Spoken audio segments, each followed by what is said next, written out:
Hey guys, Marstingan here, bringing you another Dragon Ball Z Dokkan battle video. And so the talk of the town at the moment is the upcoming LR EZA for physical Bardock. Obviously, as a Bardock fan, I am super excited about this.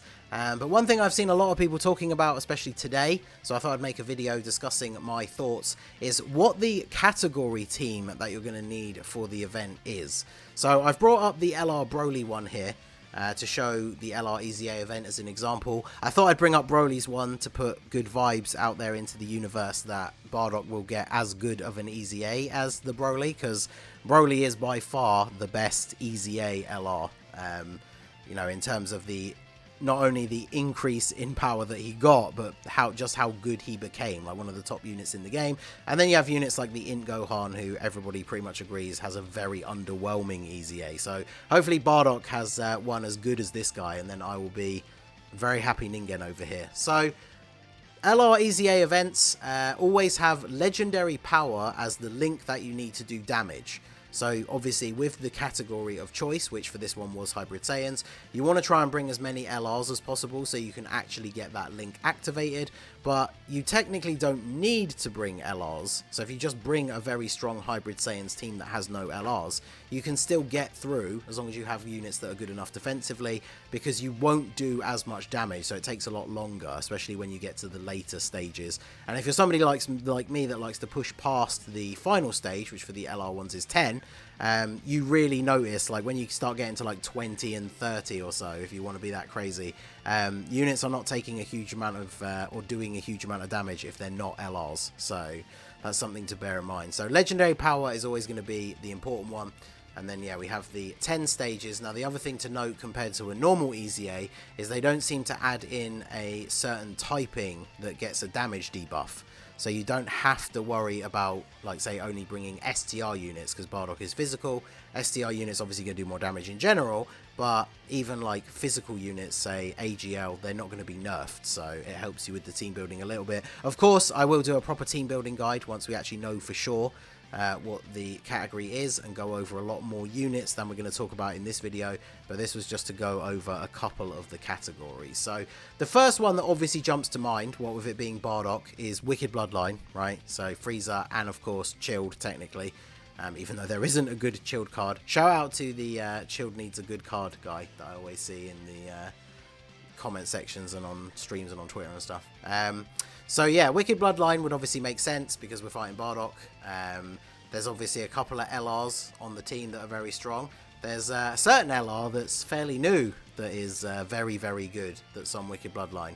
So yeah, this new LR Frieza going to be very, very strong, especially because no typing gets nerfed. So he's going to be able to do insane amounts of damage. The LR Metal Cooler Army you probably don't want to bring just because they have type disadvantage. So especially in the later stages, especially if they take a stray super, they'll get wrecked.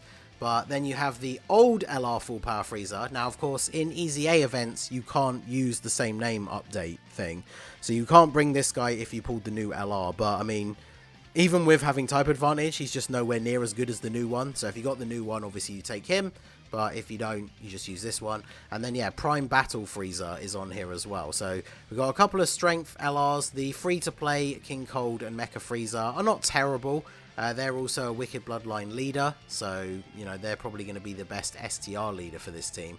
Although, of course, you can make, like using Cooler, you can make a Wicked Bloodline team just using Transformation Boost and Terrifying Conquerors, so that'll be fine. And then even with Frieza, like you can use Sworn Enemies and the Namek Saga leader skill combo to make a good Wicked Bloodline team. So Wicked Bloodline does seem to be like the first one that springs to mind, but personally and I've seen a lot of people say the same, think there might be Terrifying Conquerors. Obviously that would give you just straight up Cooler as the leader, or Turles, who is the LR leader for that category and is an STR LR, so he's going to be very, very strong in this event. And then, of course, if we look down here, we've got a lot more options for LRs, including more free-to-play ones. The Ginyu Force ones are on here. Barbady and Dabura and the Barbady and Boo that make a pretty strong rotation. Baby is still pretty decent as well, though he's a little bit aged now.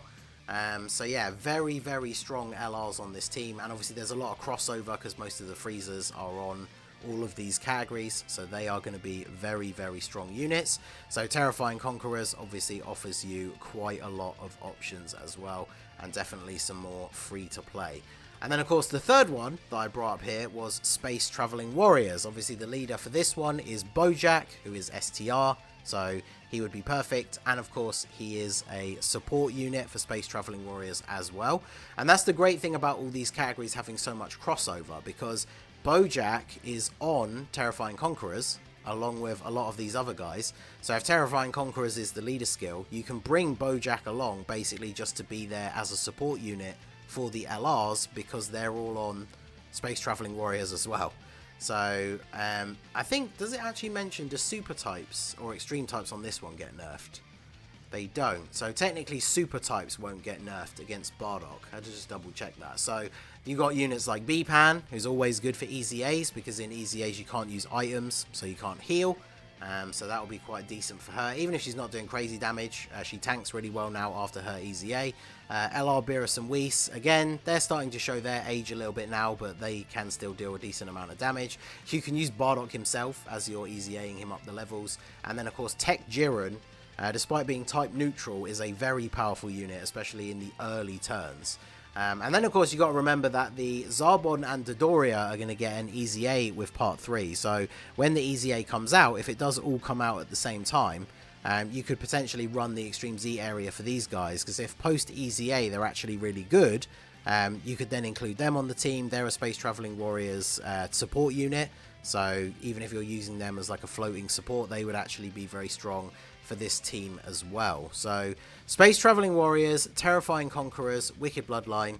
I'm trying to think off the top of my head, because the thing is, the new categories, which they often do for these big easy A's, they already sort of did that with the AGL Goku and the Tech Frieza. So the Tech Frieza has Goku's new category as the weakness, and then the Goku had Frieza's new category as the weakness. So they've already used the new card leader skills as the easy A weaknesses, which makes sense considering it was Goku and Frieza and then the Goku and Frieza easy A. So I think that probably won't have any effect on the Bardock easy A. I mean, technically he could just be weak to sworn enemies, but then of course, like we said, sworn enemies has a lot of Frieza units on it anyway, and it has a lot of decent LRs. Could you imagine if it actually was sworn enemies? This would be pretty decent, because we got a solid team here. Boo Tanks is on the team, who's incredibly good. All of the versions of Boo, so you can bring like the Boo Piccolo to support him. You know, Golden Freezers are on here for the tanking.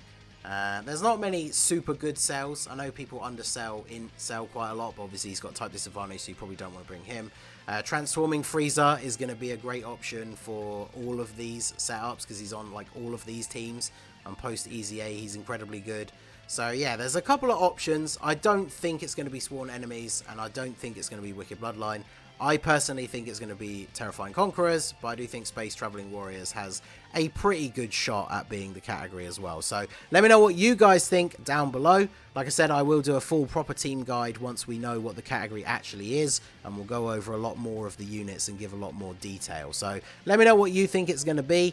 And yeah, I guess we'll have to wait and see, but definitely very excited for this and super excited to see what he's going to do post easy A. So let me know all of your thoughts down below in the comment section. So that is going to be it for the video, guys. This has been the Master Ningen. Smash that like button, subscribe to the channel if you are new. Check out the links down below for the Discord and the merch store, and I will see you all again soon.